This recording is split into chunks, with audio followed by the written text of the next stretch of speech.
तुलसी माता के विषय में ग्रंथ में बहुत कुछ कहा गया है।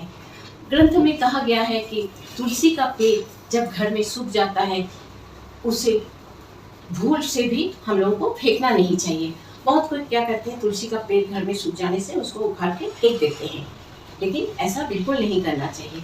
अब बताएंगे कि सूखे हुए तुलसी का पेड़ को हम लोगों को क्या करना चाहिए। नंबर 1, सूखी हुई तुलसी का पेड़ को छोटा छोटा माचिस का तिल्ली की तरह टुकड़ा करके उसका मुंह में थोड़ा सा रुई लगाकर, उस रुई को घी में थोड़ा सा थोप कर उसमें थोड़ा कपूर लगा लीजिए।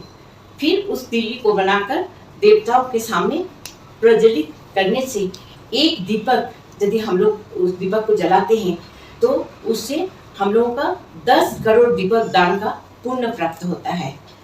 और इस दीपक का पुण्य से कुबेर पद की प्राप्ति भी होती है। नंबर 2, जब हमें भगवान महादेव के दरबार में दीप हम लोग जलाते हैं, तब वहाँ का जो अंधकार है वो प्रकाश में परिवर्तित होता है, तो भोले बाबा उसे प्रसन्न होते हैं और हमें आशीर्वाद देते हैं। अगर हम लोग इस तिल्ली से, तुलसी का जो तिल्ली बनाना भी हम बताएं, उस तिल्ली को अगर भोले बाबा का मंदिर में या भोले बाबा का सामने अगर हम लोग जलाएंगे तो उसमें हम लोगों का भोले बाबा का बहुत सारा आशीर्वाद प्राप्त होता है। नंबर 3, शिव महापुराण के अनुसार एक चोर मंदिर में चोरी करने आया। शिवरात्रि का दिन था, शिवालय में अंधकार था। उसने अपनी वस्त्र को खोलकर त्रिशूल में लपट कर जलाया। बाबा के दरबार उजाला हो गया। तब भोले बाबा प्रसन्न होकर कहे, तूने मेरे दरवाजा को अंधकार खत्म कर दिया, मैं तेरे जीवन में उजाला करूंगी, जा एक कल्प में तू कुबेर बने। नंबर 3, सूखी तुलसी कल्याण करती है और गीली भी करती है।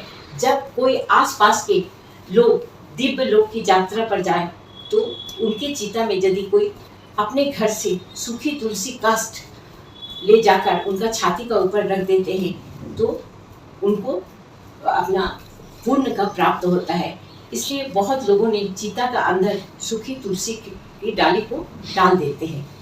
नंबर 4, सूखी तुलसी का जड़ को कोई और से घिस कर उसका चंदन निकाल कर हल्दी कुमकुम उसमें डालकर यदि नारायण को तिलक लगाया जाए या बाल मुकुंद श्री कृष्ण को तिलक लगाया जाए तो उसके घर में कभी अशांति नहीं रहती, घर में सदैव शांति रहती है। नंबर 5, कोई मरणापन्न व्यक्ति जो बहुत बीमार है, उसके गला में तुलसी दल और गंगा जल अगर डाल दिया जाए तो कितना भी पापी हो, अंत में वो भगवान के धाम में ही जाते हैं।